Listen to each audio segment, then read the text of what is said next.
Ya, sekarang Mas Imam boleh ditanggapi. Kang Ujang mengatakan di sini bahwa tidak hanya orangnya saja perlu kita analisis. Momen di mana bertemu ini juga bisa menjadi bumerang buat 03 di kandang Banteng ini, Mas Imam. Mas Imam. Ya, ini tidak terdengar ya, Mas Imam. Tapi mungkin saya tanyakanlah kepada Bang Andre. Bang Andre, benar tidak sih bahwa ada maksud tersembunyi pertemuan tersebut kenapa di Jawa Tengah dan juga Jogja? Mau merebut suara 03 atau bagaimana? Bang Andre masih di mute, Bang Andre?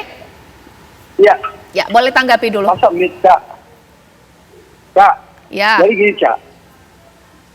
Pertemuan Pak Prabowo dengan Pak Jokowi itu kan dilakukan setelah Presiden Jokowi melakukan peresmian dari ruang makan ya di Akmil.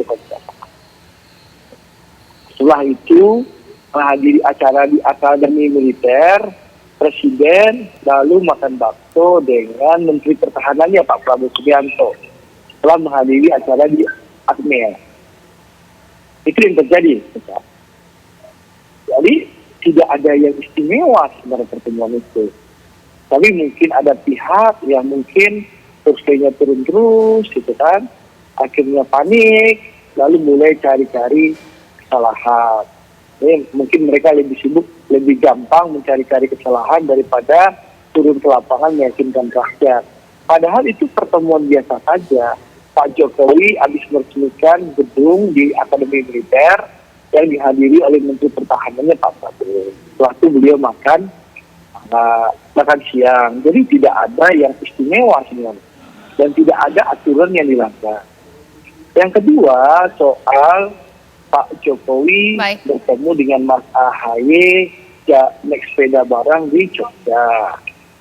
Sekali lagi, kan kita tahu sejak bertahun-tahun ini Pak Jokowi sering ya secara rutin menghabiskan akhir pekan salah satunya di Yogyakarta. Dan itu tidak ada yang istimewa. Pak Jokowi memang sering ke Jogja, silaturahim dengan tokoh, silaturahim dengan Sri Sultan. Lalu kebetulan bertemu Mas AHY. Jadi tidak ada hal konstitusi aturan main yang dilanggar oleh presiden gitu loh. Baik. Saya agak bingung kenapa tidak ada yang melanggar aturan, kok dicari-cari kesalahan. Kok bukan sibuk berkampanye, tapi hanya mampu coba-coba meniupkan opini negatif seakan-akan untuk mendiskreditkan gitu loh. Kan lebih baik ya masing-masing kubu ini bersosialisasi, menyampaikan hal-hal yang positif dan program kerja kepada masyarakat daripada sibuk ya mencari-cari kesalahan, menyerang-nyerang. Itu terlihat banget panik, takut kalah karena memang faktanya mungkin rakyat sudah tidak mendengarkan mereka lagi sehingga mereka ingin menyerang, menggunakan negatif campaign untuk menjelek-jelekkan gitu loh. Baik. Mungkin gitu kali taktiknya. Saya juga bingung gitu loh. Ditahan dulu Bang Andre. Tidak ada aturan satupun yang dilanggar oleh presiden gitu loh Pak. Baik, ditahan dulu Bang Andre. Ini Mas Imam tadi mau menanggapi tapi sedikit terputus karena tidak mendengar suara saya. Mas Imam, cek dulu deh. Ya. Oke, terdengar ya. Mbak. Boleh dong ditanggapi bahwa momen Presiden Jokowi bertemu ini memang di kandang Banteng ini. Ada kekhawatiran tidak? Tentu kami tidak khawatir sejak Presiden Jokowi tidak memberikan tanggapan soal MK-MK, menganggap itu adalah ruang yudikatif. Pada saat itu kami sudah merasa Presiden Jokowi tidak dalam skenario ini, sehingga sejak awal memang kami tidak merasa Pak Jokowi pada konteks politik menjadi faktor untuk menengan Mas Ganjar dan Prof Mahfud. Sehingga sejak saat itu kami memang fokus bekerja keras, turun ke rakyat. Kalau yang lain hanya mungkin dengan aktivitasnya sendiri, Mas Ganjar sekarang tidur di rumah rakyat, makan di dapur rakyat, minum, bersendagurau bersama rakyat, dan sekarang di kampanye terbuka, sekarang bisa dilihat ya banyak di medsos, mau di Cirebon, mau di Jawa, mau di Jogja, alhamdulillahnya semua pecah, semakin banyak teman-teman seniman yang juga bergabung, berani memberikan statement, berani stand up untuk Ganjar Mahfud, dan kami rasa ini tanda-tanda baik dan mengkonfirmasi bahwa Mas Ganjar dan Prof Mahfud adalah presiden rakyat dan bukan presiden elit. Dan kami insya Allah semakin yakin bahwa nanti suara rakyat akan memiliki sebuah kebenarannya sendiri. Kemudian saya kok agak khawatir ya, Mas Andre tadi sampaikan begitu ya, ini langkah biasa saja dari Presiden Jokowi. Saya khawatir ini beda brief.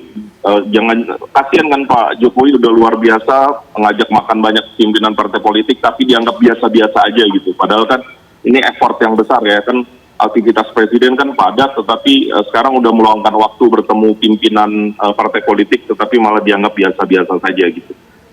Tapi kalau dianggap begitu ya nggak apa-apa, karena kami juga menganggapnya biasa-biasa aja. Ini makan siang biasa, dan tetap saja kami akan fokus untuk melakukan upaya-upaya pemenangan, upaya-upaya bersama masyarakat, bersama rakyat, karena presiden rakyat adalah Mas Ganjar Pranowo. Oke, sekarang saya minta tanggapannya dong Pak Jazil, bahwa ini kan sudah banyak sekali safari-safari politik yang dilakukan oleh Presiden, ya apapun lah maksudnya. Apakah ini sinyalmen juga ini untuk 01 dan juga 03, ibaratnya istilah kawin lah ya, bergabung. Ini seperti apa Pak Jazil? Yang jelas, sepanjang yang kami lakukan kampanye keliling yang disebut oleh Pak Andre dengan hasil survei kepuasan naik, itu di bawah biasa-biasa saja. Oleh sebab itu, apapun yang dilakukan oleh Pak Jokowi bagi kami tidak terlalu berefek pada elektoral kami, justru makin naik.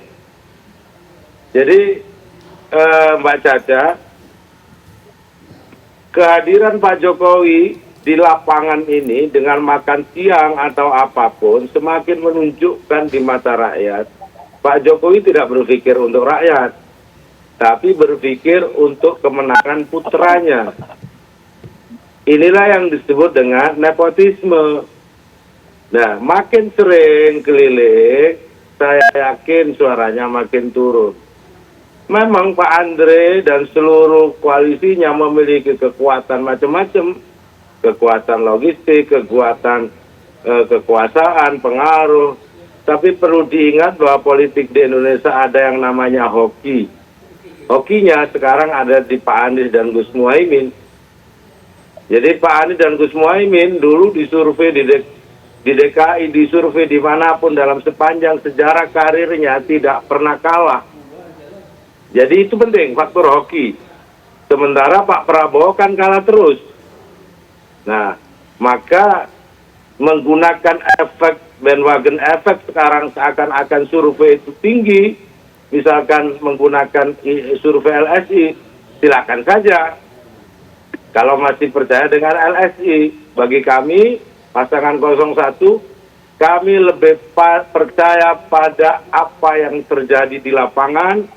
Rakyat datang berbondong-bondong, ingin mendapatkan harapan baru, relawan demikian juga, partisipasinya luar biasa kepada gerakan perubahan.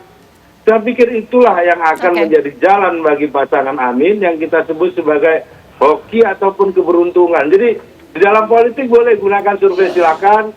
Kita juga menggunakan track record yang selama ini dimiliki oleh Pak Anies dan Gus Muhaimin, selalu menang. Ini penting. Publik Indonesia harus tahu bahwa pasangan Anies Gus Muhaimin ini dalam sepanjang karirnya selalu menang. Oke. Ya Kang Ujang, boleh ditanggapi. Apakah ujungnya dari sini adalah bahwa terbentuk koalisi baru di akhir-akhir ini untuk menandakan bahwa peta kekuatan ini menjadi dua poros? Ini seperti apa?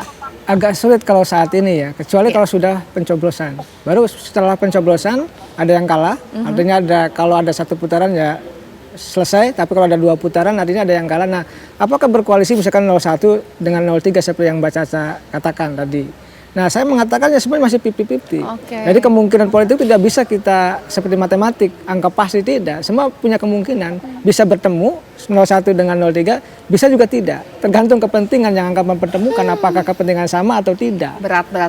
Bagaimanapun juga masih ada beberapa hari lagi. Kita nanti akan baca dinamika-dinamika yang terjadi. Saya terima kasih kepada Bang Andre, terima kasih juga kepada Mas Imam dan juga Gus Jazil